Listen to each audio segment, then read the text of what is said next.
Magnets are crazy. They're the closest thing we have to being able to use the force in real life, and yet we don't really use them that much. That is, until now. You ever seen one of these before? There are little magnetic particles within the sheet that let you visually see magnetic fields. Like, for example, if I grab my phone, I put the back up, you can see where the magnets in the MagSafe are. Or if I grab my mouse and I hold it up to the back, there are little magnets holding this door on. Now, Apple's been using magnets for quite a while now, and I'll get to that later, but magnets as a whole are a pretty new addition to the consumer goods space. They're used all over the place for industrial applications, material transport, generators and transformers, MRI machines. But for so long, I've wondered why magnets aren't used in more consumer goods like these and these. And I guess product designers have been asking themselves the same thing recently, because we're starting to get some really cool products that are integrating magnets and using them in incredible ways. And in this video, I'm gonna be showing you guys my favorite ones. Let's go. Most of you guys watching this are not subscribed. And even though we just hit 7,000 subscribers for the channel, our goal for the end of the year is 10K. So I'd really appreciate you guys hitting that subscribe button down below and helping us reach that 10K goal. All right, back to the video. The biggest addition to the magnetic consumer goods market has been MagSafe. It started in 2006 with the MacBook Pro. Apple introduced this new charging port that used magnets to hold the charging cable in place to lower the risk of damaging the port or your cables. And then they took it away, and then they brought it back in 2020 with the iPhone 12. The iPhone 12 was released with its own version of MagSafe. Like I showed you earlier, a ring of magnets on the back of the phone. This opened up the world to the possibility of magnetic phone mounts and wallets, but what I think makes the best use of it is wireless charging, and specifically the wireless power bank. Normal battery banks are bulky and cumbersome to use because you need a separate cable and someplace to put it, and it just turns into a big ordeal, but not anymore. This is the Anker 633 magnetic battery bank. It has the typical USB port for charging, but its main function is that it's compatible with iPhone's MagSafe and can charge your phone wirelessly up to 15 watts, which is pretty much the same as if you were just using a MagSafe puck. It also has a built-in stand to hold your phone up for FaceTime calls, or you can turn it sideways to watch YouTube or Netflix. In my opinion, the best portable charging option for travel, hands down. I just took a trip, used it the entire time, and it was fantastic. I was able to prop my phone up on the little tables in the airplane. I was playing Pokémon with it like this. I was watching Netflix with it like this. The whole time charging, my phone never dropped below like 80%. It was fantastic. The second thing I want to show you guys is actually something that I'm using right now. It's the Hollyland Lark M2 wireless mic. This is the mic that I use for every single one of my videos. It's the size of a quarter and produces incredible audio quality, but that's kind of just what wireless mics are nowadays. What makes this one special is the combination of its size and that magnetic ability. I almost said size and athletic ability. Most wireless microphones have built-in clips that limit how you can use them. Some of them have magnets as well, but they're much larger than this thing. And when you put them on clothes, for example, they pull your shirt down, and it just looks really ugly. Like, this one is super tiny, super light. I think it's only like 8 grams, and it's like, it's not pulling my shirt down. It kind of just looks like another button, honestly. Plus, Hollyland uses that magnetic ability for modularity. You can obviously stick the mic to pretty much anything metal, or you can use some of Hollyland's dedicated magnetic accessories. They include a puck that you can use to attach to your clothes, but also a clip attachment that I use to clip onto my hats and my Pokémon cards when I use them as mic stands, and a really clever necklace attachment for when mics can't be visible in the scene or there aren't any clothes to attach to.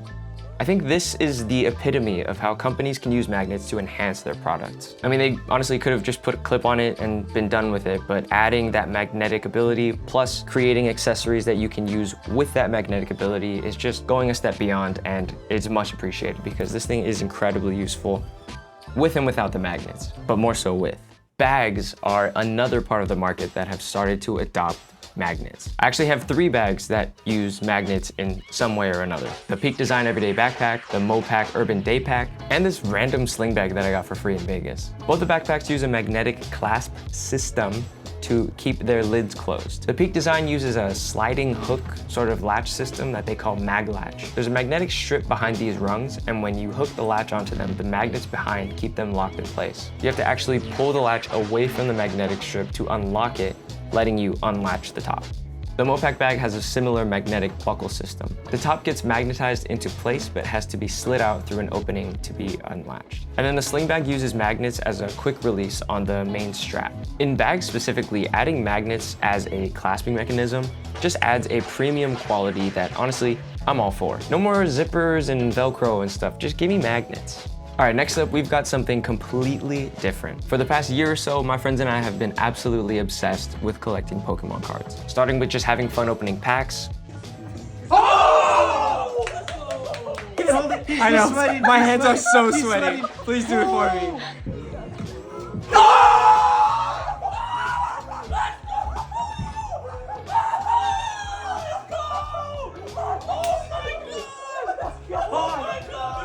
Then moving into buying singles for our binder collections and eventually going to shows with stacks of slabs for sale and trade. So I've been searching for a way to display them and I ended up finding these. This is the premium display from Phantom Cases. It's a completely clear acrylic display that showcases your slabs and provides 96.9% UV protection. All you do is lift the magnetic top, slide your slab in there, and pop the top back on. Simple as that. I have both the single version and the triple version, and they both use magnets to hold the top on. These things are absolutely beautiful, and their use of magnets helps to keep them looking as clean as possible. There's no latches, there's no buttons, there's no covers. Just a couple of tiny little magnets that are holding everything together using the force. So if you collect graded cards and you want to display them, this is the one to get. They look absolutely incredible in here. Another thing I've been obsessing over recently is golf. And the old man's game is no stranger to new magnetic technology. There's magnetic towels, aim trainers, and rangefinders, which are great, but the one that I think is the coolest is the magnetic tee. This is what a tee looks like after I'm done with it.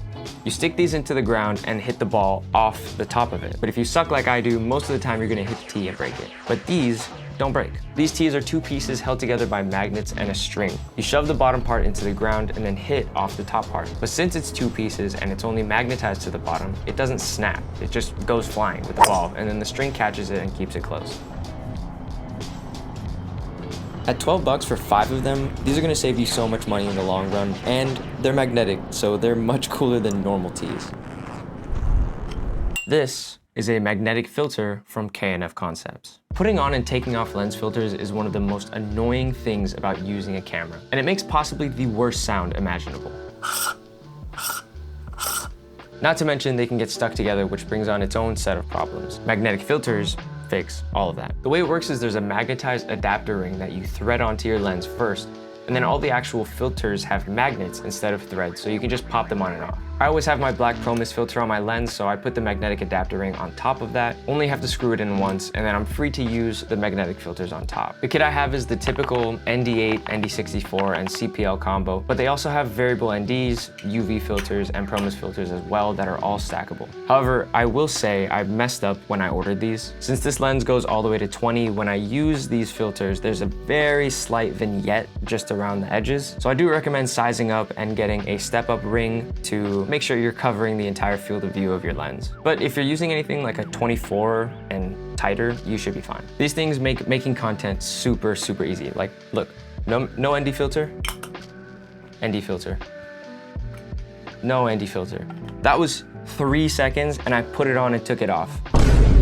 Why have we not been using magnets for this the entire time? This seems like one of those things that we should have always been using magnets for. I don't get it, but I'm very grateful that it is the case now, that we are using them to our advantage to make things like this easier for everybody. And that's what this whole video is pretty much about. Everything that I mentioned in this video is using magnets to enhance their products, whether it be to enhance their performance or their usability. I think the potential for magnets in consumer goods is just barely being tapped into, and I hope product designers feel the same way. Magnets are one of the coolest things out there, and I'm very excited to see where they take us.